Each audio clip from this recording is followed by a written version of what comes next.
സ്നേഹപൂർവ്വം ക്ഷമ സീരിയലിൻ്റെ പ്രമോ റിവ്യൂയിലേക്ക് എല്ലാവർക്കും സ്വാഗതം. അങ്ങനെ വരുന്ന നാളെ കമ്പനിയിലൊരു പ്രോജക്റ്റ് പ്രസൻറ്റേഷൻ ഉണ്ട് കേട്ടോ. വലിയ വലിയ കുറേ കമ്പനിയുടെ MDകളും മറ്റുമാണ് ആ പ്രോജക്റ്റിൽ പങ്കെടുക്കുന്നത്. അതുകൊണ്ട് തന്നെ ആ പ്രോജക്റ്റ് വരൻ ഭംഗിയായി പൂർത്തിയാക്കാൻ പാടില്ല. അതിനുള്ള കാര്യങ്ങൾ പ്ലാൻ ചെയ്യുവാണ് ചന്ദ്രശേഖരനും ഗൗതമും കൂടി. പിന്നീട് കാണിക്കുന്നത് രാത്രിയിൽ ഉറക്കമില്ലാതെ പ്രോജക്റ്റിൻ്റെ പ്രിപ്പറേഷനും മറ്റും കാര്യങ്ങളൊക്കെ റൂമിലിരുന്ന് ലാപ്ടോപ്പിൻ്റെ മുമ്പിലിരുന്ന് ചെയ്തുകൊണ്ടിരിക്കുന്ന വരുണിനെയാണ് കേട്ടോ. ഈ സമയം വരുണാണെങ്കിൽ കമ്പനിയുടെ മറ്റും കാര്യങ്ങളായിട്ട് രാത്രിയിൽ ഉറക്കമില്ലാതെ വർക്ക് ചെയ്യുന്നത് ശ്രദ്ധിക്കുന്ന രാധിക വരുണിനോട് ഒരു ഗ്ലാസ് ചായയുമായിട്ട് വരുണിൻ്റെ അരികിലേക്ക് എത്തുവാണ്.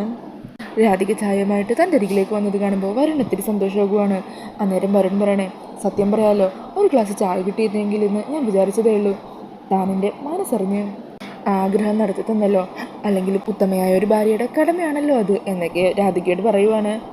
പിന്നീട് കാണിക്കുന്നത് അടുത്ത ദിവസം രാവിലെ തന്നെ കമ്പനിയിലേക്ക് പ്രോജക്റ്റ് പ്രസൻറ്റേഷനായിട്ട് എത്തുന്ന വരുണിനെയാണ് കേട്ടോ. വരുണങ്ങനെ പ്രസൻറ്റേഷൻ റൂമിലേക്ക് എത്തുവാണ്. അവിടെ വരുണിനെക്കാലത്ത് മറ്റാൾക്കാരും എല്ലാവരും ഇരിക്കുന്നുണ്ടാകും കേട്ടോ. ഈ സമയം വരുണാണെങ്കിൽ അവർക്ക് മുമ്പിലെ പ്രസൻറ്റേഷനായിട്ട് ഹാർഡ് ഡിസ്ക് എടുത്തിട്ട് പ്രൊജക്ടറിലേക്ക് ഇടുവാണ്. എന്നാൽ അത് പ്ലേ ചെയ്യുമ്പോഴേക്കും വരുന്നത് ടോം ആൻഡ് ജെറി കാർട്ടൂൺ ആയിരിക്കും കേട്ടോ. അതുകൊണ്ട് അവിടെ ഇരിക്കുന്ന ആളുകളൊക്കെ വരുണിനോട് ദേഷ്യപ്പെടുക. എന്താ ഇത്, ബിസിനസ് എന്ന് പറഞ്ഞാൽ കോമാളിത്തരമാണെന്ന് വിചാരിച്ച് ഇത് കാണിക്കാനാണോ ഞങ്ങളെല്ലാവരും വിളിച്ചു വരുത്തിയത്? ഞങ്ങളെല്ലാവരുടെയും സമയമാണ് നിങ്ങൾ പാഴാക്കിയത് എന്നൊക്കെ പറഞ്ഞ് അവരെല്ലാവരും വരുണിനെ കുറ്റപ്പെടുത്തുവാണ്. ഈ സമയം എന്താ സംഭവിക്കുന്നതെന്നറിയാതെ ഒന്നും മനസ്സിലാവാതെ നിൽക്കുവാണ് കേട്ടോ വരുൺ. എങ്ങനെയാണ് ഈ ചതി തനിക്ക് പറ്റിയെന്ന് ആലോചിക്കുവാണ് വരുൺ.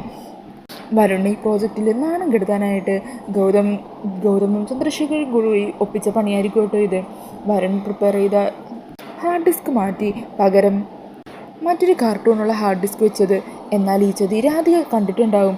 അങ്ങനെ രാധിക യഥാർത്ഥ ഹാർഡ് ഡിസ്കുമായിട്ട് കമ്പനിയിലെത്തുന്നുണ്ട്.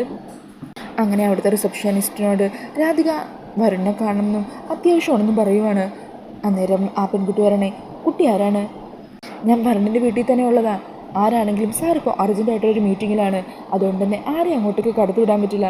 കുട്ടി അങ്ങോട്ടേക്ക് മാറി നിന്നോളൂ. അങ്ങനെ രാധികയാണെങ്കിൽ ഹാർഡ് ഡിസ്ക് എങ്ങനെ കൊടുക്കും എന്ന് ഓർത്ത് ടെൻഷനോട് കൂടി നിൽക്കുവാണ്. അപ്പോൾ ഈ ഒരു പ്രൊമോ റിവ്യൂ ഇഷ്ടമായിട്ടുണ്ടെങ്കിൽ മറക്കാതെ വീഡിയോ ഒന്ന് ലൈക്ക് ചെയ്യണേ.